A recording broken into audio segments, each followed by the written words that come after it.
اپنی روح نفس کے تابع کر لی. ہم نے نفس کا پنجرا، نفس امارہ کا پنجرا اتنا مضبوط کر لیا کہ روح کا پرندہ تڑپ تڑپ کے اس نفس کے پنجرے کے اندر زخمی ہو گیا ہے. نفس کے پنجرے میں روح کا پرندہ زخمی ہے. روح چیخ رہی ہے اور پوچھتی ہے مولا کب وہ گھڑی آئے گی؟ میں تو مولا اعلیٰ کی رہنے والی تھی، مجھے تو تیری قربت نصیب تھی، میں تیرے انوار کے سمندر میں رہتی تھی، تیری تجلیات کی نہروں میں رہتی تھی، میں تیری قربت کی چشموں سے پانی پیتی تھی، تیری عنایتوں سے فیضیاب تھی. میرے ارد گرد ملائکہ رہتے تھے، ارواح انبیاء رہتے تھے، میرا بسیرا عرش پر تھا، ملائے اعلیٰ میں تھا. تو نے اس نفس اور جسم کے پنجرے میں مجھے جب سے بند کر دیا، نفس تو کافر تھا ہی، مولا میں بھی تیرا راہ بھول گئی ہوں. یہ جس کے پنجرے میں میں بند ہوں یہ تو ہر وقت دنیا کی بات کرتا ہے، ہر وقت مال کی بات کرتا ہے، دنیا کے منصب کی بات کرتا ہے، ہوس اور ہوا کی بات کرتا ہے، لالچ کی بات کرتا ہے. اس کو دنیا طلبی کے سوا، شہوتوں کے سوا، خواہشوں کے سوا، مال و زر کے سوا، تکبر کے سوا، عداوت کے سوا، بغض کے سوا، اناد کے سوا، نفرتوں کے سوا، کدورتوں کے سوا اس پنجرے والے کو تو کچھ سوچتا بھی نہیں. مجھے کس اندھیرے کوٹھے میں لا کے بند کر دیا. اسی کو مولانا روم کہتے ہیں بشنو از نئے چوں حکایت می کنند بس جدائی ہا شکایت می کنند. ارے لوگوں اس بانسری، روح کی بانسری کی آواز بھی تو سنو، اس کا رونا کیا ہے؟ یہ روح کیوں روتی ہے؟ یہ کیوں کیا شکوہ کرتی ہے؟ کیا حکایت بیان کرتی ہے؟ مولائے روم کہتے ہیں کان سے سن کے سمجھو، روح چیختی ہے کہ مولا جب سے تجھ سے جدا ہوئی ہوں، وطن سے جدا ہوئی ہوں، میں بھی نفس کی طرح نفس بن گئی، اس نفس کی مادی صحبت میں تباہ ہو گئی ہوں. روح کہتی ہے کہ میں ہجر اور فراق کا رونا رو رہی ہوں. سینہ خواہم شرح شرح از فراق تاب گویم شرح درد اشتیاق. روح کہتی ہے کہ کوئی ایسا سینہ چاہیے جو تیرے ہجر اور فراق کے زخموں سے پھٹ چکا ہو. وہ سینہ چاہیے، کوئی ایسا سینہ تیرے ہجر اور فراق میں پھٹا ہوا ملے تو میں بھی اسے اپنے غم کی داستان سنا. ہم نے اپنا نفس اتنا مضبوط کر لیا ہے، رات دن ہماری روح بھی کمزور پڑ گئی، ہمارا دل بھی کمزور پڑ گیا، ہمارا باطن کمزور ہو گیا، تاریک ہو گیا، ہماری روحانیت ختم ہو گئی. ہماری زندگی ساری مادیت ہے، نفسانیت ہے، شہوت ہے، لذت ہے، حرص و ہوا ہے، لالچ ہے. ہم انسان ہو کر بھی انسان نہ رہے. یہ باطنی قوتیں جب اس باطن کے غار میں پناہ لے لیتی ہیں تو ان کی ہجرت کیا ہے؟ معلوفات جسمانی سے ہجرت کر کے آ جاتی ہے. جسم جن جن چیزوں سے الفت کرتا ہے، باطن کی قوتیں اس سے ہجرت کر کے کنارہ کش ہو کے آ جاتی ہے. لذات جسمانی سے ہجرت کر لیتی ہے. جسم جن جن لذتوں کو چاہتا ہے، باطن کی روحانی قوتیں روح اور دل انہیں چھوڑ کر باطن میں آ جاتی ہیں. رغبات جسمانی، جسم جن جن چیزوں کی رغبت کرتا ہے یہ انہیں چھوڑ کر باطن کی غار میں آ جاتی ہیں. اور جب باطن کی غار میں آ جاتی ہیں صنم جسم کی پوجا چھوڑ دیتی ہیں، جسم کے بت کی پوجا چھوڑ دیتی ہیں، خواہشات کے بت کی پوجا چھوڑ دیتی ہیں. اس کو چھوڑ کر باطن میں آ جاتی ہیں اور باطن میں آ کر پھر یہ بدن کو کمزور کرتی ہیں، روح کو طاقت دیتی ہیں. بدنی اور نفسانی زندگی کو ویران کرنے لگتی ہے اور روحانی زندگی کو آباد کرنے لگتی ہے. ابتدا ایسے ہوتی دوستو، جب تک یہ لذتیں چھوڑی نہ جائیں وہ لذتیں عطا کرنے والا عطا نہیں کرتا. جب تک یہاں کی رغبتوں سے منہ موڑا نہ جائے وہاں کی رغبتیں آپ کی طرف منہ نہیں کرتی. جب تک یہاں کی شہوتوں سے کنارہ کش نہ ہوا جائے اس وقت تک وہاں کی قربتوں سے انسان لطف اندوز نہیں ہو سکتا. ایک بار اس جسم اور بدن کی خواہشوں کے بت کو توڑنا ہوگا, ایک بار نفس کے پنجرے کو توڑنا ہوگا, ایک بار اس بدن کے بت کو پاش پاش کرنا ہوگا, ایک بار بدن کو ویران کرنا ہوگا. اور ویران کرنے کی آرزو کرو. بتانا چاہتا ہوں یہ ویرانی ایسی ویرانی ہے کہ اس کے بعد اس سے بہتر آبادی آنے والی ہے. اس لیے اہل اللہ ریاضتیں کرتے, ماہ رمضان میں کھانا پینا چھڑا دیا, راتوں کو جاگنا کم کرا دیا, اعتکاف میں دن رات دہلیز پر بٹھا دیا, اور اللہ والے ریاضت اور مشقت کرتے, جسم کی لذتوں کو کم کرتے چلے جاتے ہیں, جسمانی رغبتوں کو کم کرتے چلے جاتے ہیں, ان کے ذائقے کو کم کرتے ہیں, آرام کم دیتے ہیں, کلام کم کرتے ہیں, کھاتے کم ہیں, لذت و شہوت سے کنارہ کرتے ہیں. جو جو بدن کمزور ہوتا ہے تو روح طاقتور ہوتی ہے, جو ظاہر ویران ہوتا ہے تو باطن آباد ہوتا ہے, جو نفس کی گرفت کمزور پڑتی ہے تو روح کا پرندہ پھر اپنی جان کے ساتھ طاقتور ہوتا ہے. پھر وقت آتا ہے کہ نفس یہاں رہ جاتا ہے, بدن فرش پر ہوتا ہے, اور روح انسان کو اٹھا کے فرش عرش پہ لے جاتی ہے.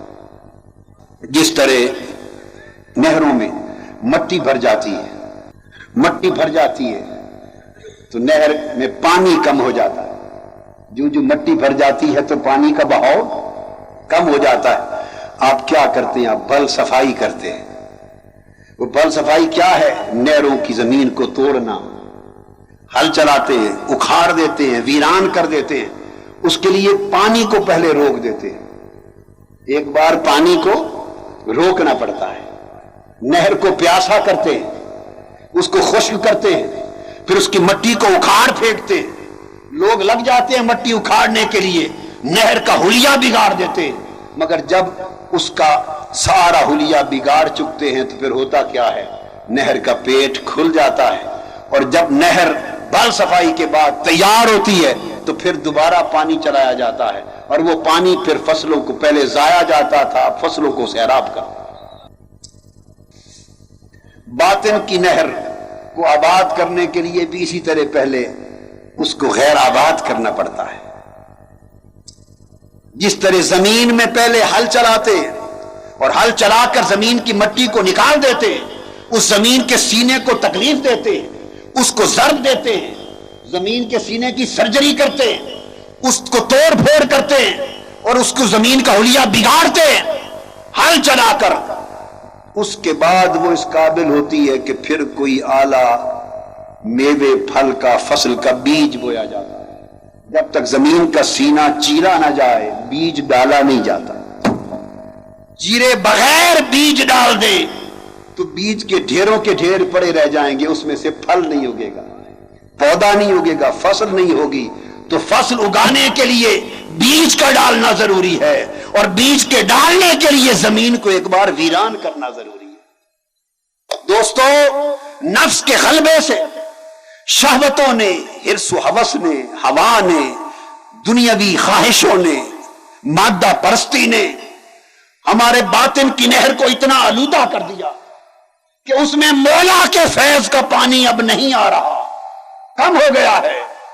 ضرورت ہے کہ سب سے پہلے نہر باطن کی زمین کو اکھیڑا جائے, ریاضتوں سے, مشقتوں سے, اخلاق کی پابندی سے, عبادت سے, ریاضت سے, خلق سے, راتوں کے جاگنے سے, مصلے پر آنسو بہانے سے, سجدہ ریزیوں سے, حقوق کی ادائیگی سے, میں کو مارنے سے. جب تمہاری میں مر جائے گی پھر اس ظرف میں مولا کا نور آئے گا, تمہاری باطن کی نہر کی کھدائی ہوگی, تب اس کے نور کا فیض کا پانی رواں ہوگا. تو اس فنائے جسم سے بقائے روح کا راستہ نکلتا ہے. فنائے جسم سے بقائے روح کی بقا اور ترقی کا راستہ نکلتا ہے. جب باطن کی غار میں انسان پناہ لے لیتا ہے, باطن کی غار میں, تو پھر دل ایک عجیب کیفیت میں ہوتا ہے. پھر ریاضت باطن کی پناہ میں آ کر انسان جو ریاضت اور مشقت کرتا ہے اس سے روح کو طاقت ملنے لگتی ہے. وہ روح کا پرندہ جو کمزور ہو گیا تھا، روح کو طاقت ملتی، روح روشن ہوتی، مضبوط اور مستحکم ہوتی، منور ہوتی چلی جاتی. اور پھر ایک دن وہ آتا ہے کہ ریاضتوں کے بعد قلب کے افق پر، دل کے آسمان پر روح کا سورج طلوع ہو جاتا ہے. تو شروع میں دونوں کیفیتیں ہوتی ہیں، کبھی نور کی کبھی ظلمت کی، کبھی روشنی کبھی تاریکی. تو قرآن نے اس اصحاب کہف کے حوالے سے کہا وَتَرَى الشَّمْسَ اِذَا طَلَعَتْ تَزَاوَرُ عَنْ كَهْفِهِمْ ذَاتَ الْيَمِينِ. آپ دیکھتے ہیں کہ جب سورج طلوع ہوتا ہے، اس غار میں پناہ لینے والوں پر جب سورج طلوع ہوتا ہے تو دائیں جانب جھک جاتا ہے. یہ جو غار میں طلوع ہونا ہے، یہ دل کے مطلع پر، دل کے آسمان پر ریاضتوں کے بعد، اخلاق حسنہ کے بعد، محنت کے بعد، من اور میں کو مارنے کے بعد، اپنے بدن کی ویرانی کے بعد جب باطن آباد ہوتا ہے، قربت ملتی ہے، اس کے نور کا پانی ملتا ہے، روح طاقتور ہوتی ہے، تو پھر سورج بن کر دل کے وہ آسمان پر روح طلوع ہو جاتی ہے. جب روح طلوع ہوتی ہے تو وہ جو فرمایا تزاور عن کہفہم ذات الیمین، تو وہ دائیں جانب جھک جاتا ہے. دائیں جانب والے لوگوں کو اولیاء اور مقربین کہتے ہیں. جب روح دل کے آسمان پہ طلوع ہوتا ہے تو پھر بندہ اولیاء اور مقربین کی طرف، اتقیاء اور صوفیاء کی طرف، اہل اللہ و اہل بیت کی طرف، اللہ اور اس کے رسول کی طرف، اہل یمین کی طرف جھک جاتا ہے. پھر اس کا شمار ادھر کو ہو جاتا ہے، پھر اس کا رجحان یمین دائیں طرف یعنی عالم علوی کی طرف ہو جاتا ہے. روح دل کے آسمان پر طلوع ہوتی ہے، بندہ فرش پر ہوتا ہے مگر اس کا باطن مالا اعلیٰ کے ساتھ مل جاتا ہے، اس کا ملائکہ سے ربط ہو جاتا ہے، اس کے آسمان قلب پر انوار و تجلیات الہیہ کا ورود شروع ہو جاتا ہے، فرشی ہو کر عرشی ہو جاتا ہے، بندہ ناسوتی ہو کر ملکوتی ہو جاتا ہے. اور جو روح طلوع ہو کر اوپر اٹھتی چلی جاتی ہے، اس کی روشنی، اس کی چمک، اس کی دمک، اس کی تناسب بڑھتی چلی جاتی ہے. جس طرح آفتاب روح کا سورج اور روشن ہوتا ہے، انسان ملکوت سے اٹھ کر عالم لاہوت میں جبروت میں چلا جاتا ہے. روح جب اور روشن ہوتی ہے، بندہ پھر جبروت سے لاہوت میں چلا جاتا ہے. اور جب روح نصف النہار پر آتی ہے، اس کی تمازت جوالی پر آتی ہے، بندے کو رب ناسوتی بندے کو اٹھا کر ہاہوت میں لے جاتا ہے.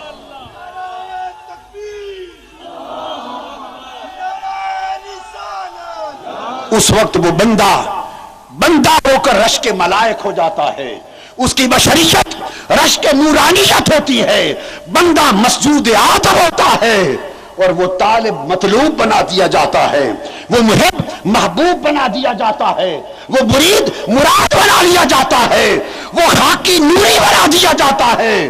اور حکم ہوتا ہے میرے محبوب زبان ہلا تاکہ میری تقدیر بن جائے، ہاتھ اٹھا تاکہ میری عطا آ جائے، تو کچھ مانگ تاکہ میری رضا آ جائے. پھر بندہ بولتا ہے، ادھر تقدیر چلتی ہے. طلوع کب ہوتا ہے؟ جب روح بدن کے پردوں سے نجات پاتی ہے، بدن کے پردوں سے، غواشی بدن سے، خواہشوں کے پردوں سے. آپ پوچھیں گے بدن کے پردے کیا؟ خواہشوں کے پردے، شہوتوں کے پردے، مادی تمناؤں کے پردے، حرص و ہوس کے پردے، لالچ کے پردے، طمع کے پردے. جب یہ پردے پھاڑ کر روح سورج بن کے چمکتی ہے تو پھر وہ خاکی عرشی اور نوری ہوتا ہے. اور فرمایا وَإِذَا غَرَبَتْ، اور جب آپ دیکھتے ہیں کہ سورج پھر غروب ہوتا ہے تو غروب میں نیچے کی طرف آتا ہے، اس کی روشنی کم پڑتی چلی جاتی ہے، غروب ہوتے ہوتے اس کی لو اتنی مدھم ہو جاتی ہے تو ڈوب جاتا ہے. یہ ڈوبنا کیا ہے؟ اگر ریاضت چھوڑ دی جائے، محنت چھوڑ دی جائے، تب و دو چھوڑ دی جائے، مجاہدہ چھوڑ دیا جائے، تو پھر خواہشوں کے مادی نفسانی پردے دوبارہ روح کے سورج پر چھانے لگ جاتے ہیں، بادل بن کر چھاتے چلے جاتے ہیں، روح کی روشنی کم ہوتی چلی جاتی ہے، حتیٰ کہ ان حجابات میں، خواہشوں کے حجابات میں اور مادی طلبات اور رغبات کے پردوں میں وہ روح پھر غروب ہو جاتی ہے، اور جب روح غروب ہو جاتی ہے تو پھر غربت تقرضہم ذات الشمال، تو وہ بائیں طرف سورج جھک جاتا ہے، تو بائیں طرف والے فجار ہیں، فاسقین ہیں، نافرمان ہیں، تو جب بائیں طرف جھکتا ہے وہ سورج تو پھر بندہ پھر عالم علوی سے بلا کے عالم صفری میں گرا دیا جاتا ہے۔ تو ابتدائے احوال میں کبھی نور کی کیفیت، کبھی ظلمت کی کیفیت۔ ابھی تو ہم ظلمت سے نہیں نکلے، کبھی وہ دن بھی آئے گا جب ہمارے دل کے آسمان پر بھی روح کا سورج طلوع ہوگا، کبھی وہ دن بھی آئے گا جب ہمارے بدن کے حجابات اور ہماری خواہشوں کے پردوں کو پھاڑ کر روح کا سورج طلوع ہوگا اور ہمارے باطن کی غار کو روشن کر دے گا۔ کبھی وہ دن بھی آئے گا کہ یہ فاصلہ مٹ جائے گا اور ہمارا فرش عرش بن جائے گا اور ہمارا دل جلوہ گاہ ایزدی بن جائے گا اور اس کی انوار و تجلیات کا محبت بن جائے گا۔ بندے، تو نے کبھی سوچا کہ تیری حقیقت کیا ہے؟ تو اگر ان پردوں سے نکل جا، تیرا دل خدا کی جلوہ گاہ ہے، تیرا دل خدا کی گزرگاہ ہے، تیرا دل خدا کی رہائش گاہ ہے، تیرا دل خدا کی رہائش گاہ ہے۔ قلب روزانہ دو قسموں کی حالت سے گزرتا رہتا ہے، جیسے روزانہ سورج کا طلوع بھی ہوتا ہے، غروب بھی ہوتا ہے، تو دو قسموں کی حالت سے دل گزرتا رہتا ہے۔ طلوع کے وقت دل میں نور آ جاتا ہے، روح کے غروب کے وقت دل میں ظلمت آ جاتی ہے۔ کبھی روح کا اثر غالب ہوتا ہے، کبھی نفس کا اثر غالب ہوتا ہے۔ یہ مقام تلوین ہے، روحانیت میں رنگ بدلتا ہے انسان۔ ضرورت اس امر کی ہے کہ جب رفتہ رفتہ وہ انسان کی روح مکمل طور پر اس مادی فضا سے نکل جائے اور بالائی فضا میں چلا جائے تو پھر سورج آفتاب روح کا ہمیشہ طلوع رہتا ہے، کبھی غروب نہیں ہوتا۔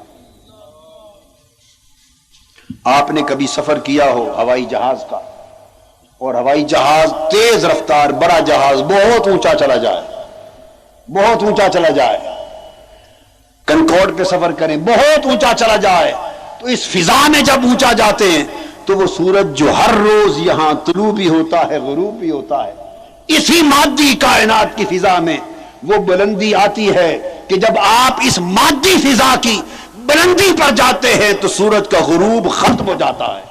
سورج صبح سے شام تک اور شام سے صبح تک 24 گھنٹے طلوع ہی طلوع رہتا ہے۔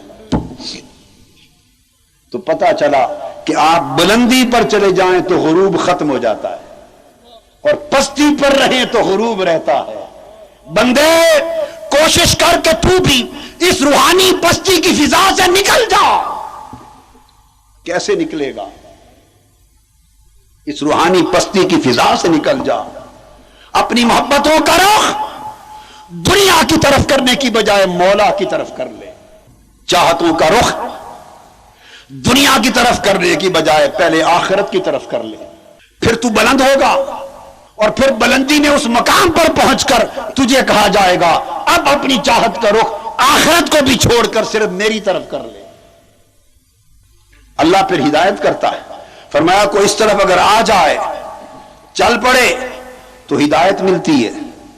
ذالک من آیات اللہ من یہد اللہ فہو المہتد، پھر وہ اللہ کی ہدایت کے سپرد ہو جاتا ہے۔ اللہ کی ہدایت اس بندے کو چلاتی ہے اور اس کو منزل مقصود تک پہنچا دیتی ہے، اور جو گمراہی میں چلا جائے اس کو کوئی ولی مرشد نہیں ملتا کہ اسے راہ دکھا سکے۔ اللہ کی ہدایت اسے چلاتی ہے، اللہ کی ہدایت پھر اس کی حفاظت کرتی ہے، اس کی پرورش کرتی ہے، اس کی مرشد بن جاتی ہے اور قدم قدم پہ رہنمائی کرتی ہے۔ رخ بندے کی محبت کا وہ ادھر سے موڑ کر اس طرف کر دیتی ہے، دنیا سے موڑتی ہے، پھر اپنی بیوی بچوں اور اولاد کے رشتوں سے موڑتی ہے، پھر حتیٰ کہ اپنے آپ سے موڑتی ہے۔ اور محبت کامل تر ہوتی چلی جاتی ہے مولا کی طرف۔ حضرت ابراہیم بن ادہم بلخ کے سلطنت کے بادشاہ تھے، بڑی عظیم سلطنت تھی، خوبصورت تھے، بادشاہ وقت تھے۔ جنگل میں نکلے ہرن کا شکار کرنے کے لیے، جب ہرن نظر آیا تو اس کے پیچھے شکار کے لیے دوڑے، اور جب شکار گرفت میں آ گیا تو قریب تھا کہ اس کو تیر مارتے، تو شکار ہرن بول پڑا۔ اس نے کہا میرا شکار کرنے والے، تو خود بھی کبھی شکار ہوگا، میرے شکار کا سوچتا ہے، تو کب شکار ہوگا؟ میں منتظر ہوں کہ کبھی تو بھی شکار ہو جائے۔ ہرن کی یہ بات دل پہ اثر کر گئی، تخت بخارا چھوڑ دیا، بلخ کا تخت چھوڑ دیا۔